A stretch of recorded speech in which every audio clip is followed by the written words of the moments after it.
Eu, jovem, louro, delicado, com uma aparência de menestrel medieval. Ele, robusto, tez amorenada pelo calor das forjas, a cabeça precocemente encanecida em consequência dos recentes sofrimentos, ambos, porém, identificados pelo destino. Éramos dois seres incompletos, mutilados, que, naqueles instantes, se uniram, como que para sempre, num abraço de afeição eterna e imperecível. Quem é? Perguntaram os espectadores, curiosos. Que ousado será este que se atreveu a transpor os umbrais de um salão festivo, com a blusa de operário? Um homem que acompanhou G. de Lavigne, subsumindo seu amigo do Chemont, informou alguém. Traço parece-me que enlouqueceu. É seu pai, disse outro, percebendo o enternecimento do mísero mas ditoso mecânico. Está comovido e entusiasmado por ouvir o filho executar essa formosíssima composição que tanto apreciamos. E todos, sensibilizados, formando uma coroa humana ao redor de nós ambos, testemunhas daquele amplexo de um só braço enlaçando o corpo débil e gracioso de um artista cego, prorromperam em aplausos, que duraram segundos. O resto da noite o meu pai, com os olhos ainda nublados de pranto, o coração pulsando aceleradamente, fatigado dos labores diurnos, passou no saguão, à minha espera. Diversas pessoas generosas sutilmente lhe deitaram no bolso moedas que, por ele encontradas quando regressamos a casa, o puseram perplexo, pois não havia levado sequer um cêntimo. Capítulo 6.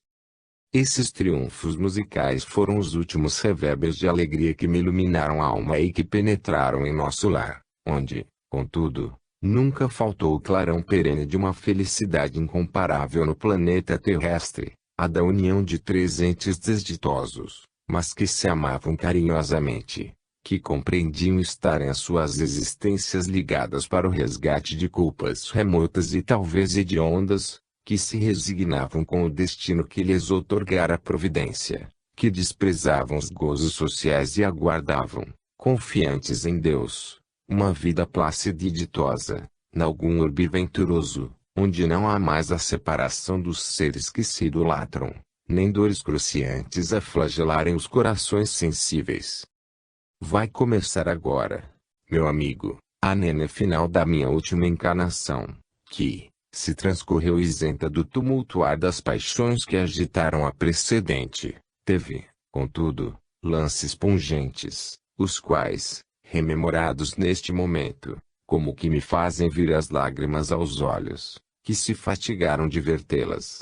Entretanto, hoje as abençoo, pois foram o caudal que me saneou a alma de suas faltas passadas, que a purificou, por um batismo redentor, num Jordão cristalino onde mergulhara para, tornando a alva luminosa, conseguir ingresso em qualquer das cintilantes mansões dos redimidos. Certa noite em que nevava extraordinariamente, fui convidado a tomar parte num concerto a realizar-se no palacete de um burguês, que festejava o seu natalício. Acompanhou-me meu pai, que, lá chegando, se sentou, fatigado e sonolento, perto de um bom fogo. Pela madrugada, terminado o sarau, teve de sair, repentinamente, pouco resguardado contra o frio. Sentiu convulsivo calafrio, sobreveio-lhe, em casa, febre violenta e dor lancinante por todo o corpo. Ao cabo de alguns dias, estava paralítico. Novamente a penúria nos bateu à porta com a violência de um déspota e se alojou em nosso tugúrio para jamais dele sair.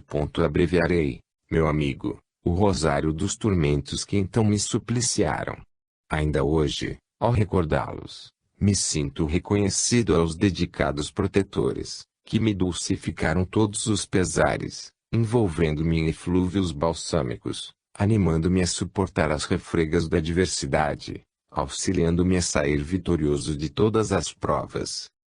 Sofria, mas lutava com denodo, porque minha alma sonhava, a todos os instantes, com a sua emancipação eterna, qual rouxinol engaiolado que, lembrando-se constantemente do tépido ninho muito longe deixado na haste de uma macieira em flor, tenta heroicamente quebrar as grades do pequenino ergástulo, aspirando a libertar-se dele para sempre, a rufiar as asas pelo infinito em fora.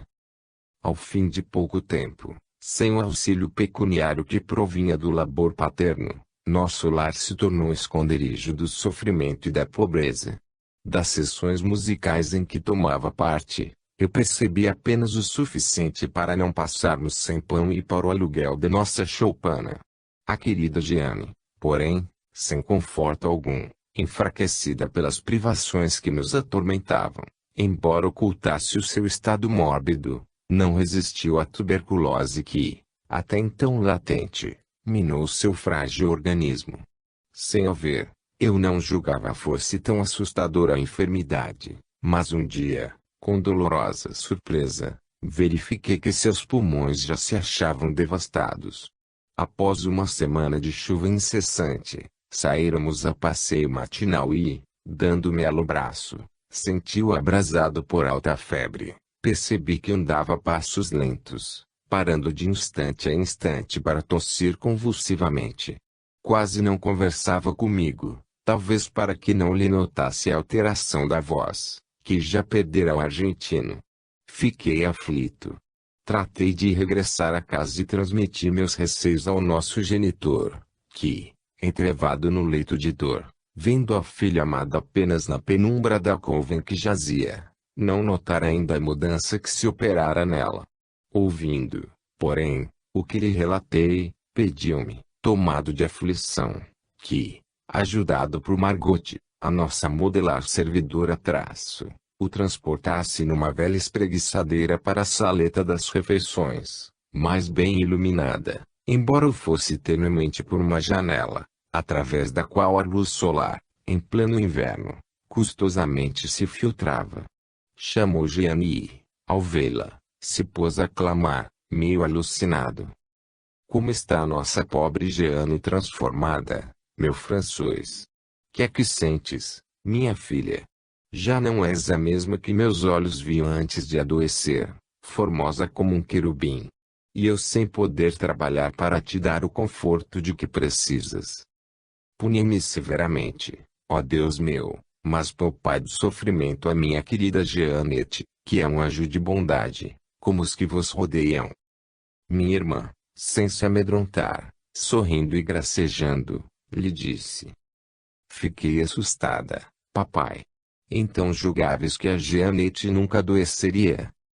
Isto nada vale, inquietei-me com a vossa moléstia, passei algumas noites em claro, mas, ao ver-vos um pouco melhor, a tranquilidade volve ao meu coração.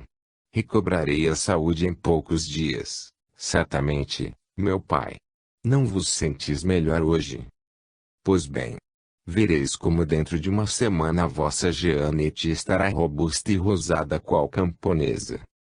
Meu pai fez um sacrifício supremo, dispôs da última joia que lhe restava, inestimável relíquia para o seu coração de viúvo saudoso a sua aliança nupcial, a fim de comprar um reconstituinte para Jeanne, que, apesar do seu inalterável bom humor, continuava a emagrecer assustadoramente. Suas mãozinhas, que sempre me acariciavam, constantemente febris, se tornaram tão pequenas como as minúsculas asas de um beija-flor. Afigurava-se-me poder escondê-las sem esforço dentro de uma das minhas, que, no entanto, nada tinham de rudes nem de grandes, eram mãos de artista, de dedos delgados, que somente se exercitavam no marfim dos teclados ou nas cordas dos violinos. Ferido no imudalma pela enfermidade de Jeanne, nosso pai entrou novamente a imprecar contra o destino, dizendo-me, com indescritível mágoa, tudo suportaria com serenidade heroica, menos presenciar o sofrimento da minha adorada filha, meu consolo, toda a minha esperança, o gênio protetor de nossa família, impossibilitado de morejar, a fim de lhe dar o conforto de que precisa para recuperar a preciosíssima saúde. Não me fale mais em resignação, François. Para podermos fazer o face às despesas domésticas e ao tratamento de Jeanne, era-me preciso trabalhar sem repouso. Em breve, porém, a fadiga, resultante dos esforços que fazia, estudando violino ou piano durante o dia, horas seguidas, e me expondo à noite ao relento e à chuva, só regressando a casa pela madrugada, começou a manifestar-se no meu débil organismo. Mas, imitando a querida irmã, ocultei a todos o meu abatimento, almejando ardentemente que a minha partida do orbe terráqueo coincidisse com a de Jeanne. Não é que aspirasse à morte para fugir à luta, para deixar de padecer, ou que a buscasse. Acreditava estar nos desígnios da providência nossa união em paragens mais ditosas, libertos ambos das cadeias do sofrimento, ao mesmo tempo que da vida planetária. Não haveria nisso egoísmo. Como poderíamos ser venturosos em qualquer estância sideral, deixando na terra, curto petrificado espírito enlutado, o mísero paralítico? Que lhe sucederia, sem os filhos idolatrados? Em que desespero ou desalento não emergiria sua alma, tão propensa a revoltar-se contra a dor, se um duplo golpe atingisse? Estas e outras interrogações fazia eu a mim mesmo. Não podendo responder a elas, quedava-me silencioso e apreensivo. Certa vez, absorvido pelos próprios pensamentos, senti na fronte o contato suave da mão delicada de Jeanne, que murmurou com a voz já velada pela afecção que a minava. Como andas cismático, François? Dar-se-á o caso que estejas enamorado de alguma deidade, cuja voz te seduziu, ou que andes a compor mais uma bela fantasia musical. Aí! Há tanto tempo já que não ouço as tuas expressivas sonatas. Chego a ter saudades daquelas noites de suplício, em que te acompanhava aos bailes, porque pressinto que te não poderei mais guiar como outrora, o que, portanto, me privará de apreciar as tuas famosas produções, meu François. Se tivesses um violino, estudarias a meu lado, a felicidade volveria ao nosso lar. O prazer espantaria daqui a tristeza e até o nosso pobre pai se sentiria mais calmo e paciente. Sempre, porém, te utilizas de instrumentos alheios, o que te força a passar longe de mim muitas horas. Se pudesses trazê-los para nossa mansarda. Possuís um tesouro inestimável, François, que somente aos estranhos é dado apreciar. Ainda não me foi possível adquirir o meu instrumento predileto, Jeanne, mas prometo-te que, logo à noite, trarei o violino de Duchamp e nele hei de tocar as minhas mais recentes composições, ou antes, as que executo ouvindo outras ao longe, em surdina, tocadas talvez no céu. Antes, porém, que cumprisse o que prometera, tivemos de nos mudar para outra casa mais humilde do que a em que residíramos por alguns anos. Tão contristado se mostrou com isso nosso genitor, que resolvi adiar por alguns dias a realização do meu projeto. Duchamp, vendo-nos então penosa situação, falou em efetuar sem mais demora o seu casamento com Jeanne. Era um modo generoso de ampará-la e beneficiar-nos sem nos vexar. Não pôde, porém, realizar o seu intento, porque ela se opôs, declarando-lhe que se achava gravemente enferma. Ele insistiu ainda para lhe obter o assentimento, não aceitando a escusa que ela apresentara e prometendo que, logo depois de casados, a levaria para o sul do continente, a fim de, com a mudança de clima, lhe revigorar o organismo debilitado. Jeanne, sensibilizada, declarou que não era indiferente a tantas demonstrações de magnânimo afeto, mas que a sua consciência lhe impunha não pensar mais num sonho que, realizado, o faria desditoso. E, tentando sorrir, mas tendo os olhos banhados de lágrimas, concluiu com estas palavras: não me é permitido desposar alguém neste mundo, Sr. Duchamp, pois que o meu noivado seria fúnebre. Já se aproxima o instante em que transporei as fronteiras da eternidade. Aceitai a minha afeição fraternal e continuai a dar-me, como até hoje, as provas de vossa dedicação sublime. Assim, atenuareis minhas mágoas e me fareis venturosa até ao extremo alento. Duchemonte, emocionado, lhe tomou as mãos e as beijou castamente, orvalhando-as de pranto. Tornaram-se, assim, noivos, sem que pudessem aspirar à realização de seus esponsais. Jeane começou desde então a produzir comovedoras poesias, que me confrangiam o coração, quando mais declamava, entrecortadas pela tosse, comprimindo, às vezes, os meus dedos com os seus, escaldantes ou algidos, como os dos que já se aberam do túmulo. Mais do que nunca, sentia eu, nos últimos dias que passamos juntos, estarem nossas almas presas pelos vínculos imateriais e perenes de um afeto imorredouro. Tinha a certeza, que me vinha de iniludível presságio, de que Jeane não tardaria a baixar ao túmulo e que eu não lhe sobreviveria à libertação. Na terra, nossos corpos repousariam em duas campas, ao lado uma da outra. No espaço, nossos espíritos se uniriam para sempre. Animado por essa convicção, reagia contra o desalento que tentava empolgar-me. Afligia-me a ideia de estar iminente a nossa separação momentânea. Ao pensar, porém, que ela teria efêmera duração, minha dor abrandava, novo alento ganhava a minha coragem moral, mais submisso me tornava a vontade divina. Capítulo 7. Grande era a impetuosidade da tormenta que me convulsionava a alma, à espera de que lhe fosse arremessado o dardo agudo que a trespassaria, dilacerando-a. Que benefício me fez o bálsamo refrigerante que o meu desvelado guia espiritual espargiu em cada uma das doridas chagas do meu coração. Às vezes, receava não suportar, como devia, a mais rude prova daquela minha existência planetária e implorava com fervor o conforto e a resignação, que o céu não nega jamais a quem o suplica. Meus rogos foram atendidos. O sentimento nobilíssimo que se alojara no meu íntimo, qual centelha de sol em urna de diamante e traço, o da fé naquele que nos cria, julga, pune e perdoa, que preside aos nossos destinos, certamente me daria ânimo para não desfalecer no instante decisivo em que me visse privado dos afagos daquela que sintetizava todos os amores terrenos, sendo para mim, ao mesmo tempo, mãe extremosa, irmã incomparável, noiva ideal, daquela cuja voz era a única que descia ao santuário do meu coração, afogando-o em meiguices, iluminando de um luar opalino. Meu pai, que quase já não externava seus pensamentos, tão amargurado vivia, aproveitando, em dada ocasião, a momentânea ausência de Jeane, falou-me do seu leito de angústias. És bem-venturoso, François. Já não lamento, invejo-te a cegueira. Que felicidade, meu filho, não poderes presenciar o que meus olhos contemplam, a nossa miséria e Jeane quase a nos deixar para sempre.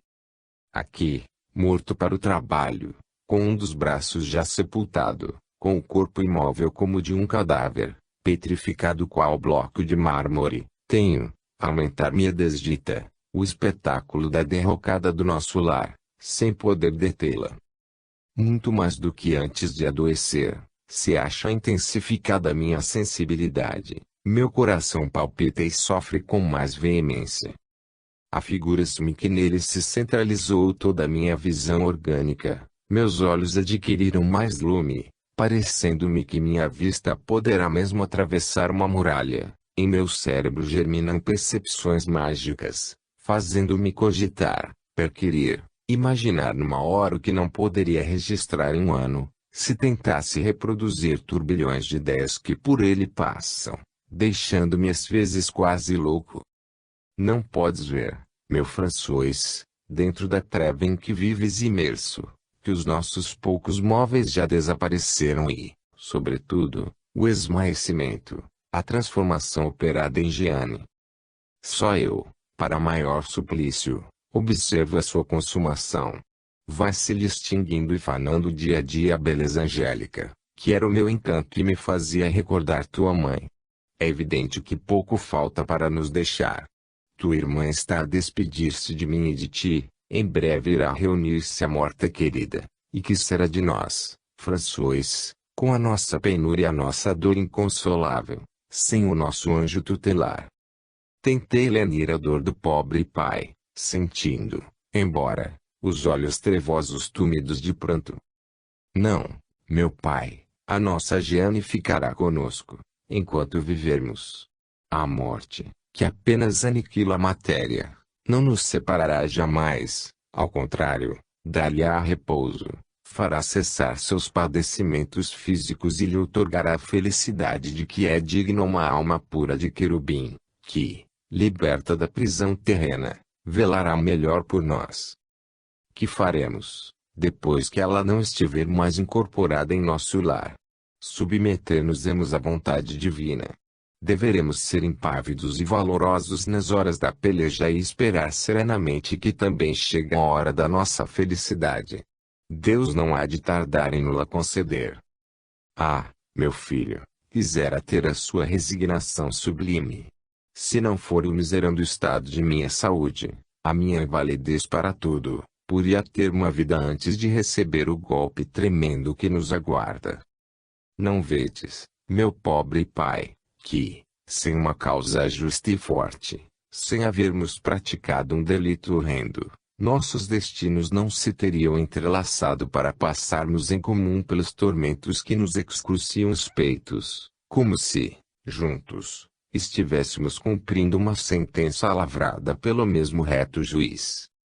Assim pensas porque acreditas que todos os seres humanos contam várias existências, interrompidas pela morte e logo após recomeçadas, porque acreditas na pluralidade das vidas, como dizem os espiritualistas, explicando a gênese dos nossos sofrimentos, cujas causas situam em anteriores vidas criminosas. Eu, porém, não compartilho dessa crença, meu filho, e, além disso, confesso-te que, após as decepções formidáveis por que temos passado, considero nada, o aniquilamento absoluto do nosso eu no seio do sepulcro, uma aventura ideal. Para que continuar, depois da batalha dolorosa da vida, a lutar e a sofrer? Não vos sentireis jubiloso, meu pai, se pudermos reunir-nos para sempre, eu, o Senhor e Jeanne, em um mundo mais perfeito do que este, numa verdadeira mansão de repouso de gozos imateriais, depois de todas as nossas dores nobremente suportadas. Belo sonho irrealizável é o teu, François, no qual não posso crer.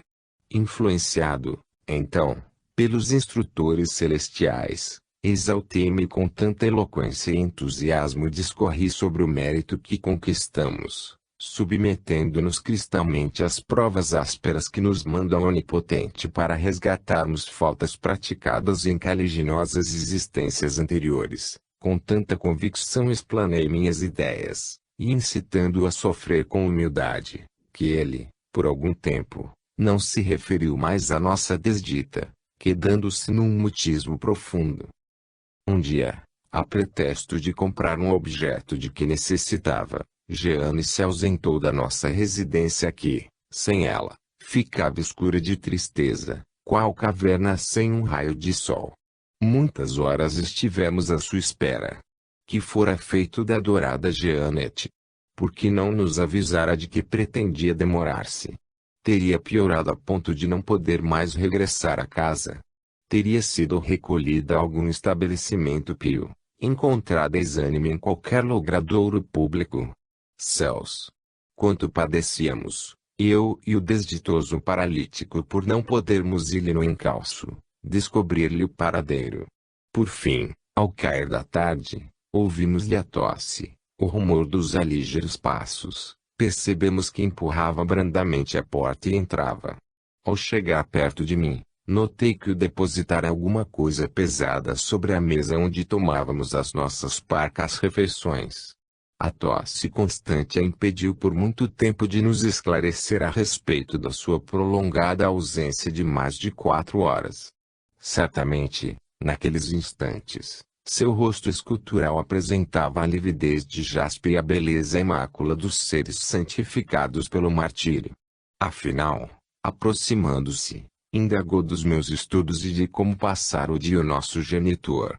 vendo meus olhos inundados de pranto, osculou-me a fronte e pediu perdão de me haver afligido e ao caro enfermo, dizendo-me por fim: não tarda muito, François, que me veja forçada a abandonar o nosso togúrio, não por algumas horas, mas por tempo ilimitado.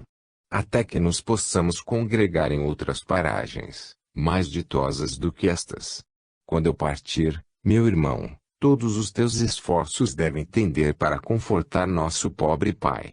Esquece a tua dor, para te lembrares da dele, que não tem alma lapidada como a tua. Agora vou explicar-te a causa da minha ausência, que te causou estranheza e pesar. Não ignoro que estudas em instrumentos que não te pertencem. Sei que desejas possuir um violino e, anelando ouvir ainda as tuas belas produções, uma vez que já te não posso acompanhar aos concertos e festins, como outrora, quis fazer-te uma surpresa e deixar-te uma suprema lembrança, que será lenitivo para tua alma e para de nosso querido pai, nestes próximos dias, quando minhas pálpebras se cerrarem para sempre. Desde criança possui um pingente cordiforme, incrustado de diamantes, que pertencera à nossa querida mãe, presente de núpcias que o nosso genitor lhe fizera. Guardei-o zelosamente, como se fora uma relíquia sacrossanta, um fragmento da minha própria alma. Dele não me podia separar, porque me parecia fazer parte do meu próprio ser.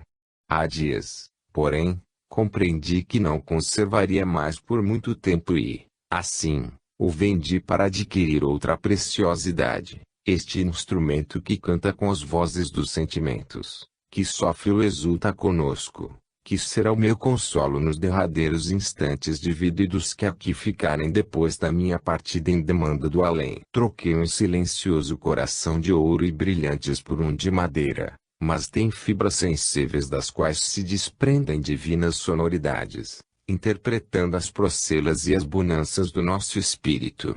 Enfim, meu François, trouxe um magnífico violino, quase um Stradivarius, que te ofereço. Não suponhas que fiz desmedido sacrifício, dispondo de uma inutilidade preciosa, que, para mim, filha saudosa, só tinha o valor inestimável de haver pertencido àquela que me legou. Não é certo que em breve estarei ao lado da nossa idolatrada mãe. Que vale uma migalha de ouro encerrada num escrino de pelúcia, que o tempo destrói e que se esquece na terra, onde fica o estojo da alma, que os vermes corroem, em comparação com o infindo regozijo que me aguarda no céu, quando me encontrar com a joia de maior preço da humanidade, uma extremosa mãe. Sim, ela me perdoará o me haver desfeito da sua prenda de noivado que, certamente, muito amava, a fim de adquirir outra, mais valiosa ainda, para o filho em cuja face nunca pôde depor um beijo e que, talvez por isso, tenha ficado cego. Custei muito a tomar essa deliberação, mas agora me felicito pelo que fiz, necessariamente inspirada pela morta querida. Ainda me restam alguns francos, com os quais compraremos qualquer coisa para nossa ceia, e poderás descansar por alguns dias. Trago, pois, alegria hoje comigo. Por que choras assim, meu François? Falava sem cessar, com brandura e carícia, colocando-me nos braços o ataúde esguio de um violino, enquanto eu, silencioso, enternecido, não sabia o que lhe dissesse, diante daquela prova comovedora da sua dedicação fraternal. Ela, porém, me compreendia, pois que lhe expressava todo o meu reconhecimento na linguagem muda das lágrimas, gotas que se desprendem, uma a uma, de nossa alma nas horas de amargura ou de enternecimento, orvalho que nos umedece as pupilas na noite do sofrimento e nos redime os passados delitos pavorosos, bálsamo que, pelos vasos lacrimais, vem do seio que padece, sua fonte perene, e forma caudal, como os minúsculos veios salinos que fluem do coração das serras, para fertilizar e refrigerar as regiões por onde serpeiam, quais artérias de líquido cristal. Quando pude falar, repreendia, brandamente, por se haver fatigado. Ao que a bondosa Jeanne, rindo, me retrucou: Quero me faças ouvir, neste instante, uma das tuas reverenlantes música. Do que censuras. Quero me agradeças por intermédio deste instrumento, que sem dúvida maneja, muito melhor que os lábios, o idioma dos sentimentos. Esqueçamos nossos dissabores, nossas moléstias, nossas lutas, abafemo-la em onda de harmonia, fazendo como os céticos das coisas transcendentais que procuram afogá-los em champanhe ou absinto. Transformemos em zéfiros as tempestades que nos agitam os cérebros torturados. Chorar por quê? Trazendo para aqui uma estilha do paraíso, quis que esta desguarnecida mansarda se transformasse em mágico solar de fadas. Empunha o violino, François, porquanto desejo ouvi-lo agora e morrer embalada nas suas vibrações maviosas, que mitigarão a dor que me causa o ter que te deixar, assim como ao nosso infeliz pai. E ao noivo dileto. Creio bem que, depois que meu corpo estiver encerrado no sepulcro, meu espírito volverá frequentemente à terra, para ouvir as tuas sublimes sonatas, que tanto aprecio, e das quais não poderei me esquecer, mesmo no império. Com o peito oprimido, pois as palavras de Jeane me demonstravam claramente que ela não ignorava o seu próximo fim, que sabia já estar a caminho para o céu. Única pátria de que era digna, ao tomar-lhe das mãozinhas quase intangíveis a dádiva que me fizera, estreitei-as fortemente e escolhei-as reiteradas vezes, afirmando-lhe, ao mesmo tempo, que a morte não interromperia nossa afeição, que, ao contrário, soldaria os nossos destinos até a consumação dos séculos. Em seguida, abri o estojo, retirei o mimo e logo, por entre exclamações de surpresa e de agridoce júbilo do entrevado, nossa mesquinha e lôbrega habitação, abrigo da penúria e do sofrimento de 3 desventurados entes em ríspidas provações, se encheu de ondas sonoras, que a tornaram como que ampla e luminosa. E os sons do dulçoroso instrumento, anestesiando, como o leite mitológico, não a nossa nostalgia, mas os nossos pesares, amorteceram e mitigaram os padecimentos físicos e morais. A música é o mais belo idioma do universo. Falam-no na terra e no firmamento, tanto traduz a lágrima como o sorriso. Tal é o poder feiticeiro da arte sublimada de Rossini e Wagner que, naquele dia, ninguém se lembrou de suas tribulações. Mais do que das outras vezes me senti influenciado por entidades etéreas a me banharem a fronte de eflúvios radiosos, que me penetravam o cérebro, acionavam os dedos, transmitiam ao arco uma agilidade de asas cindindo os ares, e arrancavam às fêveras do violino torrentes de modulações suavíssimas. Dedilhei, assim, por algumas horas, sinfonias originais e arrebatadoras, como se as estivesse lendo gravadas no infinito, em pautas, notas e claves fulgurantes, feitas de faíscas estelares e que, terminada a execução, desapareceram de súbito, sumindo-se no espaço, de onde tinham vindo. Não seria capaz de reproduzi-las se o quisesse, e poderia dar-lhe por título soluços de um coração enternecido. Tinha, às vezes, a impressão de estar passando o arco nas fibras de um coração humano, que se tornassem sonoras e deixassem escapar gritos rápidos, preces em surdina, monólogos querulos, flebes gemidos, que voavam para a amplidão celeste. Quando cessaram as vibrações do último acorde e a nossa mansarda emergiu de novo em funéreo silêncio, Jeane sussurrou, como no íntimo solilóquio: fui portadora da aventura para o nosso triste lar. A música é um bálsamo divino que ameniza todas as dores da alma, tornando-a ditosa, deslembrada da terra e nostálgica do céu. Hás de, agora, François, tocar tudo quanto lês nas páginas do infinito, para que me possa esquecer do que me magoa e de que tenho de me separar, embora por tempo limitado, de alguns seres extremosamente queridos. Desejo exalar o derradeiro alento ouvindo o que executas nesses instantes de sonho ou encantamento. Exulto por haver concorrido para a felicidade dos que amo. Posso agora partir para sempre. Livro 4. Aliança. Capítulo 1. O desejo de Jeanne, expresso no momento em que me ofereceu o magnífico violino, foi prontamente satisfeito. Nos últimos tempos que viveu conosco, para minorar-lhe a dispneia e as dores que a supliciavam, fiz-lhe ouvir alguns noturnos e romances de uma plangência comovedora. Ela, porém, premindo-me levemente um dos braços com os dedos sutis, a cujo contato mais sensível era a minha alma, que um íntimo tremor abalava, do que o meu sistema nervoso, murmurava palavras como estas, reveladoras de uma nobreza celestial que, por certo, lhe transfigurava o pulcro semblante, de mim apenas entrevisto em sonhos ou no sacrário do espírito. São muito melancólicas as tuas músicas, François. Executa outras que exprimam contentamento ou ventura. Acaso te entristeces por estar eu para deixar de padecer em breve? Não mais crês que nos encontraremos em regiões incomparavelmente melhores do que estas em que vivemos, onde o pranto e a dor se acham disseminados com a mesma profusão que as nebulosas no espaço? Não acreditas que nos reuniremos novamente, quando não mais estivermos acorrentados ao mundo onde delinquimos e onde nos reabilitamos, cumprindo severa mas remissora pena?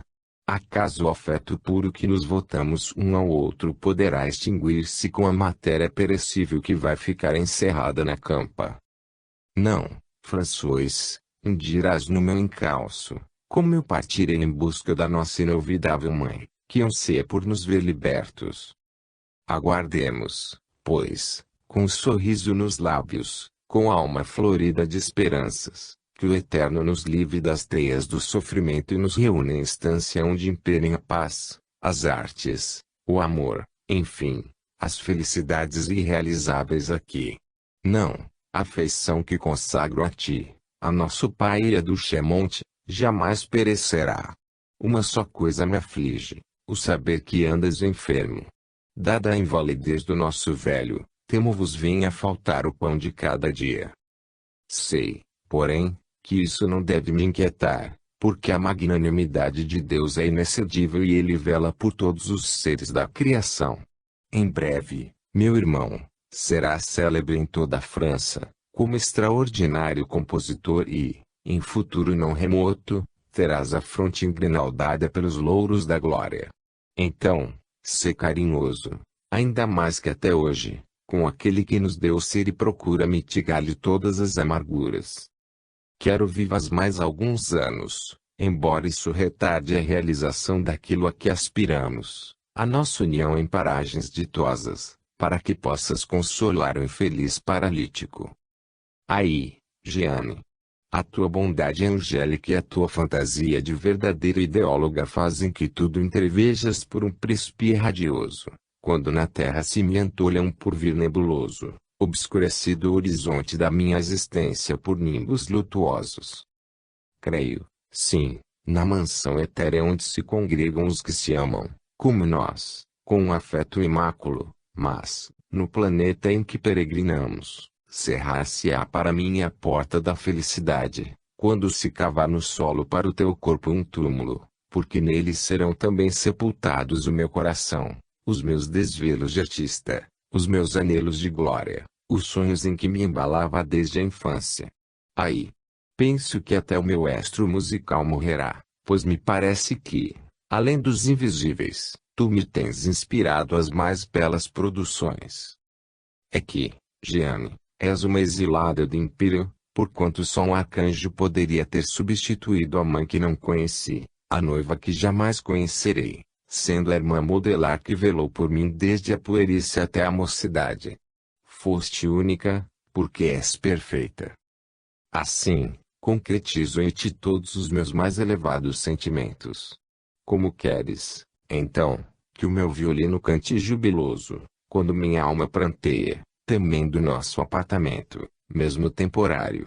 Não é mais natural que as cordas deste instrumento solucem, exprimindo a dor inaudita que me avassala, vendo-te padecer? Posso dizer que passei pelo mundo sem o conhecer, tendo apenas para me guiar, através do nevoeiro em que vivo, o teu amor, e, quando vou ficar privado dele, Me queres ver a sofrer, Jeanne? Mas não te abandonarei, François. Não sabes que existo sem nunca teus olhos terem me contemplado. Quando eu morrer, deixarás de me ouvir, do mesmo modo que agora não me enxergas, mas estarei a teu lado, como neste instante. Obrigado. Eram estas as palavras que eu almejava ouvir dos teus lábios, Jeanne. Quem me dera, como tu, minha irmã, já vislumbrar o mesmo resplandecente fanal, posto nas raias da terra com o infinito, cujas instâncias começas a divisar, desejosa de aportar a elas com a ansiedade do marujo nostálgico que, ausente da pátria há alguns anos, avista perto as plagas natais e se impacienta por pisar o solo amado e nele adormecer o sono eterno. Afugenta esses pensamentos do teu cérebro, François. É mister que vivas para lenitivo de nosso pobre pai. Sim, tudo farei por satisfazer aos teus desejos. A vida não nos pertence, bem eu sei, e-nos concedida ou extinta quando apraz a providência. Corre-nos, porém, o dever de conservá-la, enquanto jungidos à matéria, como preciosidade confiada à nossa guarda, submissos a todos os desígnios divinos. Conformo-me, pois, com os reveses que. Deixemo-nos de assuntos tristes. Vamos fazer um pacto. Não quero que deixes de ser artista e, como disseste que possuo o dom de Euterpe, a mais apreciável das musas, virei do além inspirar-te, mas com a condição de que nunca abandonarás teus estudos. Queres comigo formar esse pacto? Não me respondes. O silêncio é igualmente afirmativo. Está feito. Agora, prefiro confabular com o teu violino, que, no entanto, às vezes também chora. Não o faças, porém, chorar hoje por minha causa, pois me apraz ouvi-lo de harmonia com o meu coração, contrito e esperançoso. Amainado temporal que rugia no meu íntimo, tomei do mágico instrumento e me pus a executar áreas graciosas, noturnos e romanzas que nada tinham de melancólicas. Eram como que o diálogo misterioso de duas almas de noivos que se adorassem, e que, após anos de doloroso apartamento, degredadas em longínquas e inóspitas regiões, conseguissem unir-se no espaço, e, delirantes de contentamento, se fizessem mútuas confidências, referindo uma à outra, dadas as mãos, todos os tormentos por que passaram, todas as saudades e recordações, os inauditos sofrimentos que curtiram ou as ridentes esperanças que alimentaram. Ouvindo-os, Jeanne se considerava ditosa e o meu contínuo pesar quase de todo cessava, só me ficando, naquele momento, o de não lhe poder contemplar o semblante, que imaginava feito de jaspe e luz, como de uma entidade paradisíaca. Ah, que aceba foi a minha provação nessa última existência, a da cegueira. Quantas vezes me turvou os raros instantes de alegria que me foram concedidos. Nunca pude ter um gozo sem jaça. Na ocasião dos meus triunfos artísticos, quando, ouvindo o reboar dos aplausos ao finalizar a execução de uma página musical ou recebendo as demonstrações de carinho da irmã idolatrada, parecia que um clarão de aurora boreal me iluminava a mente. Logo sentia que, de novo, em minha fronte passava uma venda negra. A claridade que me banhara se esvaía, como se eu penetrara de repente em extrema e lôbrega furna ou atravessasse o globo terrestre de polo a polo, apagando-se meu facho que empunhava para me guiar na longa travessia. De onde vinha essa claridade efêmera, que, às vezes, relampeava em meu íntimo? Vinha da inspiração, que do infinito jorrava em minha alma, qual cascata de sons e de luar. Vinha da feição pura de Jeanne, lâmpada de minha vida, parecendo-me ser uma sequência da outra. Afigurava-se-me que, se uma se apagasse, também a outra se apagaria. E essa ideia me garroteava o cérebro, na horas de profunda meditação, fazendo-me rilhar os dentes de pavor. Imagine-se que um mineiro, atravessando enfim da galeria subterrânea, se transviasse em inextrincável labirinto, quando já bruxuleava a chama da lanterna que lhe bailava na mão enregelada e convulsivamente agitada pelo terror de ficar sepultado em vida. Imagine-se ainda que, quando mais intensa era sua tortura, sentia um mísero premir-lhe o braço uma diáfana mão amiga, que depois de guiá-lo até a borda de um vórtice cujo estrepitoso rumorejo lhe chegava aos ouvidos, de chofre desamparável desaparecia na amplidão celeste, deixando luminoso sulco nas sombras que o envolviam e que se tornavam trevas asfixiantes. Era o que eu temia me viesse suceder. A lâmpada maravilhosa que me iluminava a alma tinha-lhe alimentar a chama o estro musical, os carinhos de Jeanne e a esperança numa existência venturosa, uma vez aniquiladas em mim as funções vitais. Faltando-lhe um desses elementos, ela começaria a bruxulear. E quem ousar afirmar que se não apagaria de todo? Amedrontava-me, assim, a prova pela qual seria aquilatado o meu valor moral, prova das mais rudes que dilaceram o coração humano, a da morte de um ente amado. Receava eu que, no momento preciso, me faltasse ânimo para suportar cristalmente, que viesse a fraquejar como o timoneiro que, na hora da tormenta, visse em estilhaços a bússola que o nortearia as terras patrícias. Esperava qual enfermo que se enche de terror ao pensar que lhe vão decepar um membro, em operação cirúrgica dolorosíssima. Tremia por mim mesmo, suspeitando que minha crença, até então profunda e inabalável na providência, aluísse. Momentos houve em que me parecia estar à borda de um abismo, de um vulcão, úlcera de chamas que cancera a crosta terrestre, verrumando até ao centro, que ia ser atraído, tragado bruscamente, sentindo faltar-me o solo, gritado em pavoroso terremoto.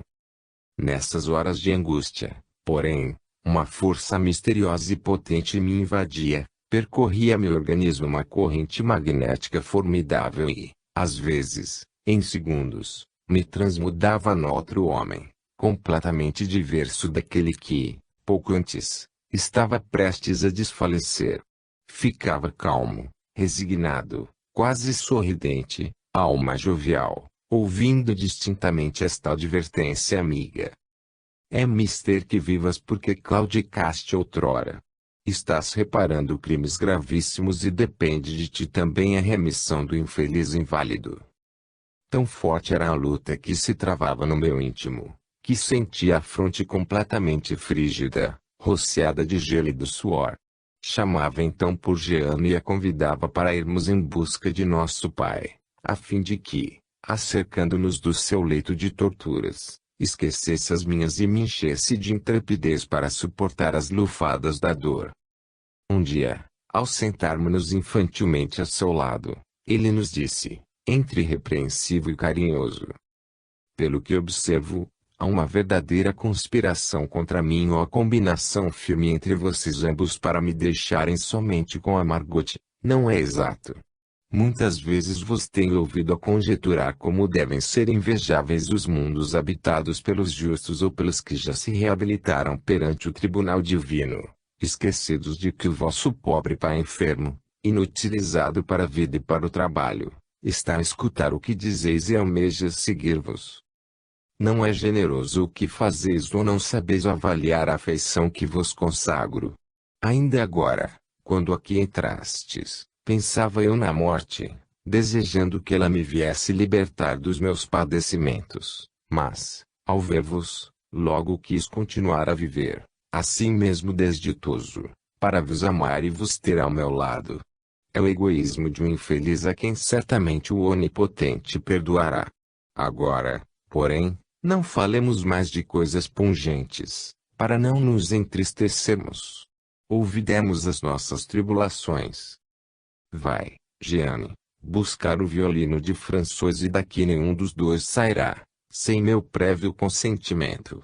Quero, François, apreciar longamente, bem próximo de ti, as músicas que, ainda há pouco, tocaste em surdina, só para Jeanne. Logo que minha irmã voltou, satisfiz o pedido do entrevado e, instantes após, o ouvi murmurar como em íntimo solilóquio: para um desgraçado como sou, O Criador foi magnânimo, concedendo a companhia de um anjo tutelar, Jeanne, que o é para mim, e a de um protetor generoso, François, que trabalha, com os olhos enegrecidos pela caligem da cegueira, para que não me falte o pão de cada dia. Inverteram-se os nossos papéis, ele deixou de ser meu filho para se tornar meu jovem e extremoso progenitor. Ambos mitigam meus dissabores com as suas carícias, ungem as chagas que em meu coração abriram as farpas corrosivas da desventura, proporcionando-me, como nesta hora, instantes de felicidade no meu catre de supliciado. Deus é realmente misericordioso, como dizeis, caros filhos, porque eu não merecia ter dado ser a duas criaturas tão dignas quanto sois. Não temais por mim, que não sou mais o cético de outrora. A dor me assemelhou a alma e nela esculpiu sentimentos de submissão aos desígnios divinos, de esperança numa existência louçã, após as ríspidas rajadas da adversidade. Com o corpo empedernido, qual se o houvera varado o olhar fatídico de Medusa, reconheço agora que uma espécie de aurora, alguma coisa indestrutível e imortal sobrevive à matéria. Saberei conduzir minha cruz ao Gólgota, aguardando a derradeira sentença que o Altíssimo decretar para cumprida fielmente, sem tergiversações. E, se é verdade que os entes amados não nos abandonam nunca, no caso de serdes chamados ao além antes de mim, não desampareis o vosso infortunado Pai, que ficará sozinho na terra, qual prometeu, não com o fígado, mas com o coração incessantemente dilacerado pelos corvos da saudade e das ideias flageladoras. Capítulo 2. Jeanne ainda viveu conosco alguns dias mais, depois da cena que acabo de descrever, revelando sempre inalterável alacridade, compondo enternecedoras estrofes que declamava quase afônica, a voz entrecortada pela tosse. Já me considerava feliz por não ter vista. A cegueira me poupava a aflição de ver esquelético e devorado pela febre o seu corpo mignon. Uma vez, a última naquela sua breve e penosa existência, ela nos recitou uma quadra, que ainda conservo na memória. Ela. A alma, ao baixar do além, prende-se à argila. Geme em seu cárcere, luta, mas, de chofre, rompem-se-lhe os grilhões. Então, tranquila, liberta, cinde o espaço e não mais sofre. Foi este o seu canto de cisne. Compreendi-lhe o pensamento, desejava, macerada por longo padecer, quebrar os elos que a retinham presa à terra e, espírito acendrado nas pugnas tenazes do sofrimento, prelibava as delícias de uma vida futura, enflorada de inextinguíveis gozos. Era toda uma confissão enfeixada em poucos versos, em 4 estiletes de fogo que me trespassaram o coração, como as espadas da dor o seio da pulcra amando Nazareno. Duchemonte, que se achava presente, sentiu-se tão emocionado que a interpelou assim. É verdade que poderás ser ditosa, longe dos que te idolatram? Não, certamente, caro Duchemonte, mas já fiz um pacto com François, não partirei definitivamente, enquanto permanecerem encarcerados no ergástulo terreno aqueles a quem amo infinitamente. Pouco tempo depois deste diálogo, uma noite, Duchemonte ofereceu à noiva deliciosos frutos, que ela recebeu com demonstrações de reconhecimento, mas sem se mostrar para com ele tão afável quanto era habitualmente. Conservou-se reclinada num antiquado canapé e, no decorrer da amistosa palestra que entabulamos, manifestou grande preocupação de espírito, invencível melancolia. Quando viu que o bondoso Duchemonte ia retirar-se, disse, apertando-lhe a mão: Vou fazer-te um pedido, Duchemonte. Um pedido, Jeanne. Por que te expressas assim? Dize antes que me vais dar uma ordem. Agradecida. Amanhã, em vez de frutas, traze-me flores. Muitas rosas, flores. Deus meu. Bem sabes que algumas vezes te tenho oferecido flores, porque mas pedes para amanhã. Estás pior? Dize, Jeanne, parece-me que já não respiro como nos outros dias. Vou buscar um médico. Não, obrigada. Amanhã cedo poderás trazê-lo, se quiseres. Agora não, vou repousar. Duchemonte, apreensivo, despediu-se da noiva, prometendo-lhe voltar em hora matinal, acompanhado de um médico. Apertei nas minhas as mãos de Jeanne e as achei engeladas. Perguntei se desejava ir deitar-se e ela respondeu por uma negativa. Meu pai, muito aflito, me ordenou que, ajudado por Margot, transportasse o canapé em que se achava a adorada enferma para junto do seu grabato. Jeanne já se tornava quase imponderável, pesava mais, naquele cruel momento, a minha consternação do que seu frágil organismo de mariposa. Aplicamos todos os meios que estavam ao nosso alcance para lhe minorar os sofrimentos. Ministrei-lhe, por diversas vezes, sedativos, mas a sua respiração, depois da meia-noite, se tornou sibilante. Ela se esforçava por se mostrar plácida, a fim de tranquilizar o pai que, ferido em pleno coração por uma dor inaudita, não cessava de falar, de nos dar ordens com relação ao tratamento da filha bem-amada, parecendo, às vezes, que a aflição enlouquecera. Mudo, ao contrário dos filhos de Saturno que o próprio pai triturava, sentia eu o cérebro devorado por torturantes pensamentos. Precipitou-se o desfecho do drama pungente que, havia muito, aguardávamos com pavor.